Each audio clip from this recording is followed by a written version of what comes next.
Hello everybody, this is Reviews and More, and today we're doing a home goods item that is a baby gate from Regalo. This is a standard baby item. However, we don't have a baby, so why are we getting this? We have a new puppy who wants to get into everything. We've kind of cordoned off a room that's basically got all puppy proof and everything else, so he can run around and play and be a puppy without worrying so much about him running down the stairs and getting into stuff he shouldn't get into. So without further ado, let's jump into the unboxing real quick. You'll see us all like this, and while I'm unboxing, please let me request that you please subscribe to the channel or give a like or a comment if you have a question. Helps the channel out, helps out the whole algorithm thing to make my videos post a little higher, and it just does a great thing for me. And I realize it might mean you got to actually make an account on YouTube and stuff, and that sucks, and I'm sorry for that, but it would really help out the channel. So here we have the unboxing taking place, pulling out all the PC parts. This thing takes about 10 minutes to assemble. Tops. It does not take long. The biggest pain in the butt is trying to keep track of all the styrofoam pieces that'll fall apart on you. But other than that, everything's very self-contained. It's very easy to put together. And as long as you have used a pressure-mounted gate system like this before, it shouldn't be too difficult for you to work with. Alright, so we're going to pop this open, get inside the box itself there that comes with all the wall pads that protect your wall, the pressure pads themselves, and the pressure screws that go on there to make the gate function as a pressure mounted gate rather than being mounted by actual fixtures like a screw or screw system, or being like just jammed into the wall, that kind of stuff. So this is a pressure gate. The idea is that it saves the door jambs or your wall from being damaged through use. We use the door jambs on ours, and the smallest setting on this will fit a standard size door jamb or door frame. So if that's what you're looking for, this is a great item for you. It runs about 60 bucks at Lowe's. You can find it cheaper elsewhere, and I actually got this one on like a super duper clearance. It was like a weird thing where I had to ask somebody, hey, I'm looking for a baby gate, and they pulled up the Lowe's employee, who was very, very kind, pulled up their little Lowe's item special thing for their phone, and they were saying, hey, this one's on sale for like 20 bucks. It's normally like 60. I said, I will take that one. And they had to get up on top of their ladders, go all the way to the top of some shelves to find this thing, but they did find it, so kudos to Lowe's. They were really great this time around. So overall, really happy with the purchase, especially for the price. However, the normal price is about 60 bucks. And putting this thing together is pretty simple. It just takes putting the slots together and connecting them with a hex wrench and the bolts that come with it.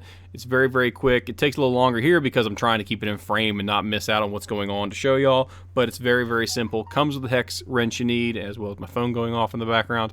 But overall, it's probably, again, takes about 10 minutes to fully assemble, especially if you're using the smallest setting there. So basically stack it up like this. Put one in there. If you're not worried about keeping a thing in frame for a video review like I am, you can probably do it a lot more easily. Just get them set in there, and from there you just take the hex wrench and tighten it down. As always, when you're doing this, alternate from one to the other. That way you don't end up cross-threading on one side because of it getting tighter. But that wasn't really a huge issue this time. It's just a general practice kind of advice I would give. Always be symmetrical in how you're tightening. And once that's on there, the gate frame is basically good to go from there. There's nothing else you really got to do to it except for slotting the door. And if you're going to add on the extra sides to make it a up to, I think, 58-inch wide baby gate for a larger area, you have to do that separately. But we'll show you how that works in just a second. Alright, so now we got that screwed together, we just have to put the baby gate in. It's a simple pegs hinge system, so there's nothing really amazing about it. There's no separate area that you got to kind of click together to make it work properly. It just slides right in, and you'll notice that the stuff at the top does not line up. That's on purpose because the only way this thing will actually connect and latch shut is if the right amount of pressure is placed upon it. So here you go. We're going to put all the stuff together real fast. And once we get it stacked up, we can put that little hinge piece in there just for the top, and then once that's in place, it's pretty secure after that point. It clicks in, it's basically good to go. It's not going to fall apart on you. The door will swing freely, so keep that in mind if you're picking up and carrying it and maybe you don't have control of it. The door will swing wide open, and if you're not careful, it might pinch your fingers depending on where you're holding it, so just make sure you're holding it by the frame and not by the actual swinging door when you're carrying it, and you won't have to worry too much about, popping or snapping your fingers inside of the hinge, or squishing your fingers, or smashing your thumbnail. Tons of fun, but that's how you avoid doing that. Alright, and this is the most important part. This is how you put in these little hinges. They should come together fully assembled, but if they don't, they have that little piece at the bottom that goes on first, and then you put it in there, and this is what will create the pressure when it's up against a wall. So you basically spin this thing clockwise, and as you clockwise, it'll basically extend out that bolt, and that bolt where my thumb is where the wall will be. So as you do that, it creates pressure against the wall and will hold it in place. And you're about to see what the final result of that is in just a second. And right here, there's the door. So there it is. You see on the top left-hand side, you can see the bolts as well as on the top right-hand side. You just have to get that far enough over.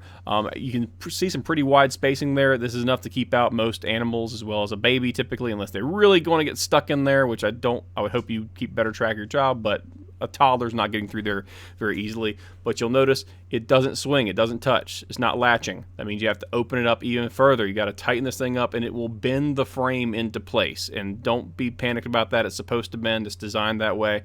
So when you start seeing it creak and move and you're like, oh, is it going to snap? It won't snap. It's meant to bend. It's meant to go until it latches in place. And you can make it a harder latch or a softer latch depending on your needs. If you're dealing with something where it's like you want the kid to definitely never be able to get out of there, you want to make it pretty tight. If you want to make it so maybe someone who's elderly, might have arthritis, wants to be able to clamp and open the thing up, you might want to make it a little bit looser. Just depends on your needs. Typically, you're going to want to go ahead and keep it pretty tight though, and again, the tightening for the purpose of the latch happens at the top. You can tighten the bottom ones all day long, get it super duper tight, and nothing's going to happen. You have to tighten the ones at the top to actually get the latch to go into place. And once that happens, it's pretty much set from there. Every now and then, if you don't make it quite tight enough on the sides or the bottom, it will slide out. So just keep that in mind. So make it nice and snug. Slam it. I'm going to advise slamming it a couple times, see how much movement happens. If you see a lot of movement when you slam the gate shut, that might be your cue to tighten at the bottom a little more. That way it's not relying so much on the top brackets to be set. I didn't use the bracers or protectors for the wall in this one, but you can install those little rubberized stoppers to protect the wall. Although you do have to actually screw them in, so you do cause a little bit of damage. But if you're worried about peeling off paint or something, that'd be a good idea. Overall, really happy with it, and thanks for watching, guys.